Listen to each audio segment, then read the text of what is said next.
Hey everyone, welcome to today's video. I want to talk about two things today. Number one, the entire deal with fake creators, and two, the net of the internet. Now, this is quite an interesting video as this is adapted from an article that I wrote on my blog just a while back. Let's get straight into fake creators. It's quite surprising how more people are termed as fake when they're actually not.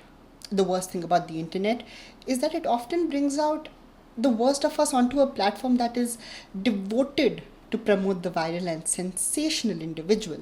There are particular internet cultures, a group of the wider internet, such as YouTube, Reddit, etc.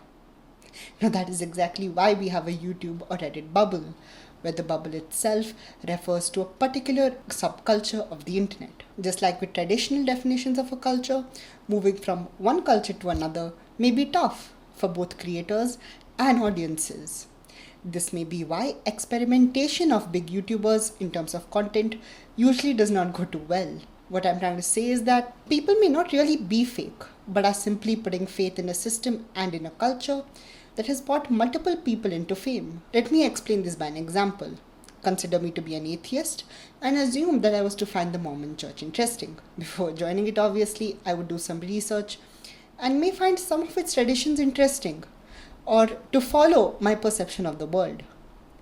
Taking that into consideration, I would decide to join in. It's not set in stone that what I have researched is exactly the way how the church operates. Now, there may be particular Mormon traditions that I may not like, but now that I'm part of the Mormon church, I must follow these traditions and inculcate this culture as it is. There is no way around it. Similarly, when it comes to internet and all its subcultures, each has its own norm and its own way of operating. As an active member of the blogging and YouTube culture, I would confer to certain norms which may not really be apparent to you. If you think some creator is faking it, then it is key to see what other creators in that space are doing. If they give out a similar vibe, have the same talking points, have the same call to action, etc., they are basically following traditions of a culture that they happen to be a part of. Now, I don't mean to legitimize fake people, and I also recognize that it's very hard to spot a fake because they are so good at what they do. But I myself have found judging someone as fake as I enter a new subculture. This would be discovering a new creator or seeing new bits of content. Judging individuals is normal, but immediately labeling them as fake and refusing to give them an opportunity to clarify themselves is not really the best thing to do. Hopefully, when I become an internet celebrity and start getting hate, people will look upon this video and give me some slack. If you understand the Hindi language and are comfortable watching content with some profanity, I would recommend you watch a video by Carrie Minati on this very subject. The link will be listed in the description below. Now let's talk about the net of the internet. This is quite an explanatory subtitle, the notion that there can be a stipulated time during which one browses the internet and does nothing else is completely unfathomable to me.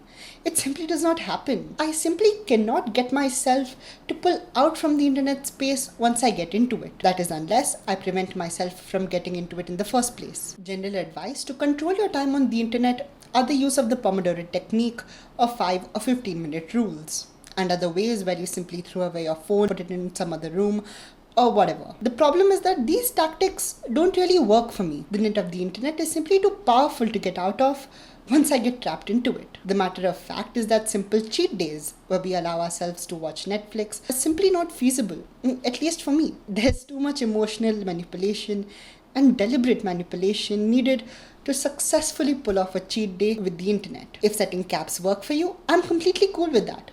For me, the strategy of accepting the issue, the realization that it would happen, along with the 5-minute rule seems to work most of the time. If you didn't know, the 5-minute rule is where you tell yourself you will do a particular task for 5 minutes only, regardless of what you do after that. Personally, once I start doing a task, 5 minutes is enough to get into a flow state. This may be irrelevant, but I indicate a flow state by a metaphorical blood pressure hype. I personally start to feel my heart race. If I'm writing, my hands particularly have no weight, and I simply turn out a lot more work than if I was working with half a heart or with no interest at all. Now, this was just a personal observation and may not be the same for you. A synopsis of this video could be the thread differentiating a fake and real content creator on the internet may at best be invisible or at worst partially visible. If you aim to reduce the amount of time wasted due to distractions by the internet or face a lack of motivation to do a particular task, the 5-minute rule may be of some help. I hope you enjoyed the video. Don't forget to hit like and subscribe to the blog, which I'll be linking below. Thank you for watching.